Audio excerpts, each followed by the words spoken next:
Getting to North Brother Island has all the trappings of secretive exclusivity. You've got to get invited, sign a waiver, meet in an out-of-the-way spot in Hunts Point and charter a boat just to get to the 20 acres of abandoned, overgrown city parkland in the East River.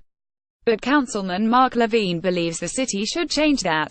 North Brother Island is the most magical place in New York City. It's where history meets nature meets legend, he said of the island.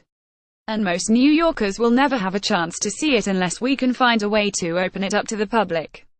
Located between Port Morris and Rikers Island, North Brother Island has been at turns a complex of hospitals for infectious diseases, the involuntary home of Typhoid Mary, the infamous cook who didn't display symptoms of the deadly disease but kept spreading it to her clients, and a complex of housing for veterans after World War II, as well as a rehab for young people addicted to drugs.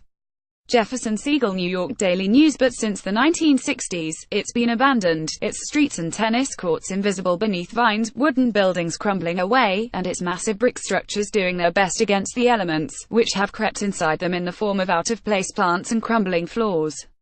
It's quiet, save for the cries of a hawk and the drone of airplanes overhead, and feels far from the industrial stretch of Hunts Point where the tour launched on boats organized by Rocking the Boat, a non-profit that helps kids build boats and sail them in the Bronx River.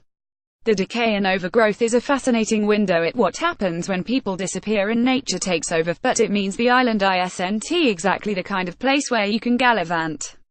Tours, like one the Daily News took Friday with Levine, parks officials and other elected officials, are rare, and visitors aren't allowed to enter or even get to close the aging buildings, once the nurses' quarters, men's dormitories, and the towering but uninvitingly named Tuberculosis Pavilion. And yet it's the meeting of crumbling history and new nature that makes the island so enchanting to people like Levine. Jefferson Siegel, New York Daily News. We're not looking for hot dog vendors and food trucks. We're thinking of very eco-conscious, environmentally sensitive, curated tours that allow people to see the island in its natural state, he said. But even that will be a heavy lift.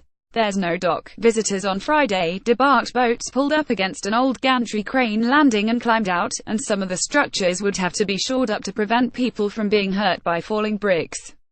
That's no small undertaking, he said.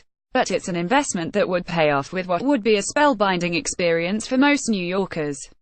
First Deputy Parks Commissioner Liam Kavanagh said being open for more frequent curated tours was certainly a possibility at some point in the future. From a parks perspective, from a management perspective, it's still a pretty rough site. And to bring people here is challenging, he said.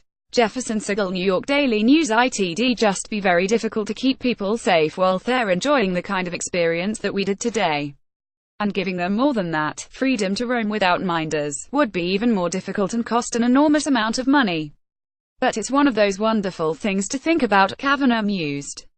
Because, if you look at the city, 30 years ago people were looking at Brooklyn Bridge Park and seeing the old piers that were abandoned there and what could possibly be done. And today we have one of the most beautiful parks in the city if not the world. Parks, which took it over as a habitat for migrating egrets and herons, has already sunken investments into the parkland. Contractors have taken care of some immediately pressing safety issues, covering up holes left in the ground from an old system of steam heat tunnels. Jefferson Siegel vegetation has been removed along paths, though it grows back pretty quickly, and horticulture experts have worked to kill invasive species and plant native ones, making the area more popular with winged visitors who don't face the same restrictions as human ones. While it would take a lot to open it up to the broader public, there is political will from local elected officials, though the bigger question might be whether there's the money. There's definitely a potential to preserve one of these buildings, that's why I'm asking all these direct questions about funding.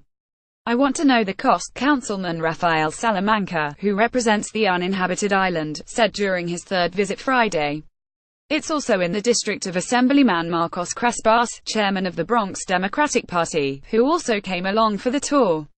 The South Bronx in particular and Hunts Point has been the epicenter of a lot of environmental justice advocates and organizations that want to rebuild our community in a way that honors its history, he said.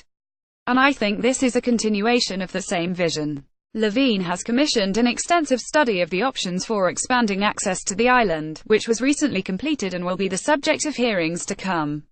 The truth is, if North Brother Island were off the coast of Tribeca, it would have been opened up to the public decades ago, Levine said. And because it's off the coast of the South Bronx, it's been forgotten and neglected.